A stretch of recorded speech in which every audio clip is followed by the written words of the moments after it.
ආයුබෝවන් යාළුවනේ. අද මම අරගෙන ආවේ රජයේ රැකියාවක් බලාපොරොත්තු වෙමින් ඔයාලට බොහොම වටිනා ආරංචියක්. ශ්‍රී ලංකා ජයවර්ධනපුර මහ රෝහලේ අලුතින්ම විච්චලා තියෙන තීරෝදරත රියදුරු තනතුර ගැන තමයි අද අපි කතා කරන්න යන්නේ. O level pass, පාන් ලයිසන් තියෙන ඔබට මේක හොඳ අවස්ථාවක්. වීඩියෝ එක ඉවරනකම් බලන්න. කොහොමද ඇඳුම් කරන්න කියලා මම පැහැදිලිව කියලා දෙන්නම්. මුලින්ම අපි බලමු මේකට ඉල්ලන්න තියෙන ඕන සුදුසුකම් මොනවාද කියලා.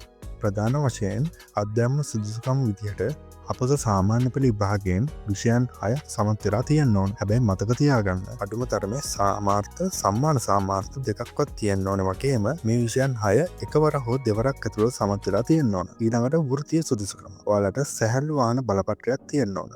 ඒ වගේම විශේෂයෙන්ම ටීරෝට් රථ ධාවනය සඳහා වළංගු A1 හෝ ඒ කාණ්ඩයේ බලපත්‍රයක් තිබීම අනිවාර්යයි. මේ රැකියාවට අයදුම් කරන්න පුළුවන් වයස් සීමාව වෙන්නේ අවුරුදු 55. ඒ කියන්නේ වයස අවුරුදු 55ට නොවැඩි ඕනෑම කෙනෙක්ට මේකට ඇප්ලයි කරන්න පුළුවන්. වැටුප ගැන බැලුවොත් මේ PL2 තුන්වෙනි ශ්‍රේණියට අදාළ රජයේ අනුමත වැටුප් තලයක් හිමි රැකියාව. මූලික වැටුප රුපියල් 56,400කින් දල වශයෙන් පටන් අරගෙන වාර්ෂික වැටුප් වැඩිවීම එක්ක රුපියල් 62,900 දක්වා ඉහළ යන වැටුප් පරිමාණයක් මෙතන සඳහන් කරලා තියෙනවා. එසේම රජයේ රෝහල් සේවය නිසා අතීත කාල දීමන සහ වෙනත් දීමනක් මීට එකතු වෙන්න ඉඩ තියෙනවා. රියදුරු රැකියාවක් නිසා මෙතෙන්දී ශාරීරික යෝග්‍යතාවය ගොඩක් වැදගත්. ඒ කියන්නේ ඔයාට දවල් වගේම රාත්‍රී කාලේ සේවය කරන්න පුළුවන් වෙන්න ඕනි. ඒ වගේම පැය 24 සේවා මුරයට වැඩ කරන්න පුළුවන් මානසික සහ කායික යෝග්‍යතාවයක් තියෙන්න ඕන. ඒ වගේම උස ගැන විශේෂයෙන්ම කියලා තියෙනවා. අවම උස අඩි අඟල් 5යි අඟල් 2යි භාගයක් වෙන්න ඕන. ඒ වගේම ඇස් පෙනීම 6යි 9 සීමාව ඇතුළත තියෙන්න ඕනි වගේම වර්ණ අන්ධභාවයෙන් තොර වෙන්නත් ඕන. මාර්ග නීති ගැන හොඳ දැනුමක් තියෙන එකත් අනිවාර්ය වෙනවා. කොහොමද මෙයාලා පඳවගන්නේ? සුසුකම් තියන අය සම්මුඛ පරීක්ෂණයකට කැඳවනවා.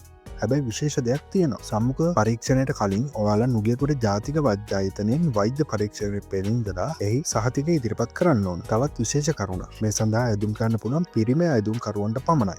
තේරී පත් වුණොත් වසරක පරිවාස කාලයකට යටත් වෙන්න සිද්ධ වෙනවා. හරි. දැන් කොහොමද ඇප්ලයි කරන්නේ? ඔයා විසින්ම සකස් කරගත් අයදුම් පතක්, ඒ කියන්නේ CV එකක් හදාගන්න ඕන. ඒක ඔයාගේ උස සඳහන් කරන්නත් අමතක කරන්න එපා. ඒ වගේම රියදුරු බරපත්‍රය පිටපතක් අමනලා 2026 පෙබරවාරි මාසයේ 2 වෙනිදාට කලින් ලැබෙන විදිහට තැපැල් කරන්න ඕන. ලිපිනය තමයි සභාපති ශ්‍රී ජයවර්ධනපුර මහා රෝහල තලපත් පිටිය නුගේගොඩ. අයදුම් කරන කවරේ වම් පැත්තේ ඉහළ කෙළවරේ ත්‍රිරෝදරත රියදුරු තනතුර කියලා සඳහන් කරන්නත් අමතක කරන්න එපා. ඉතින් යාළුවනේ රියදුරු රැකියාවක් හොයන විශේෂයෙන්ම ත්‍රිරෝද රථ එලවන්න පුළුවන් කෙනෙක්ට මේක රජයේ රෝහලේ ස්ථීර සේවයට යන්න හොඳ අවස්ථාවක්. පෙබරවාරි 2කට කලින් ඇදුම් කරන්න.